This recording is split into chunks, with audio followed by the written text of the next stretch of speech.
was in 8th grade, this kid Corey moved to my town, and I met him because he was in my science class.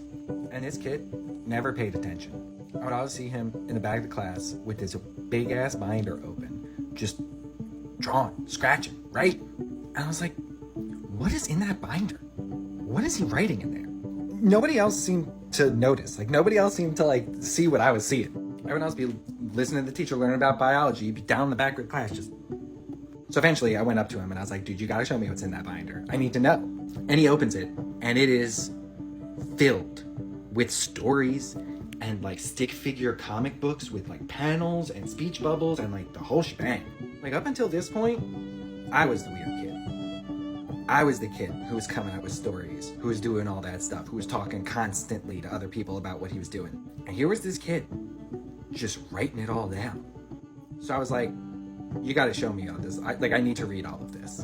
And I'm not kidding, like, this was the first person that I had ever met that had an imagination like mine. He was just built different in how he recorded. Like, he would write everything down. And he had, like, the coolest handwriting. Like, we were in 8th grade, and this kid already had, like, a font as a handwriting. To this day, my handwriting is chicken scratch.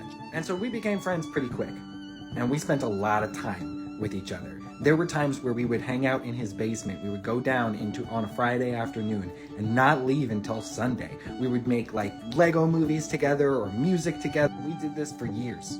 He's been my best friend since. One of the things that we always used to do, obviously, was write stories together. We would write, like, pitch packets for movies or TV shows and just anything we could think about. We would drag everybody we knew into it. If someone was good at taking pictures, we'd have them take pictures of our silly ideas. If someone was making music, we were making music with them. We also both became friends with Mo right here, simultaneously, essentially, and then all three of us became, a group together. So before the pandemic happened, we had been writing a script for this TV pilot called The New Luminaries, which was essentially a story about, like, a bunch of goofy superheroes. And we were just having fun with it, like, writing it to keep fresh and stay in contact and, tell stories like we always have been. And we got to the point where we, like, kind of ran up against a wall. And we were like, you know what? Let's take a break. We'll walk away from it. We'll feel better when we come back to it in a couple of years. Like, we're just hanging out anyway. It's no big deal. About a week later, I see this dude on a Facebook group post these drawings that he did that were exactly what I wanted for this story. And instead of waiting, I just reached out to him and I was like, okay, would you maybe make concepts for this?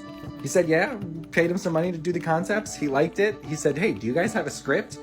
And we were off to the races. And 3 years later, we're putting out our 6th comic book coming up next month. Happy birthday, old buddy, old pal.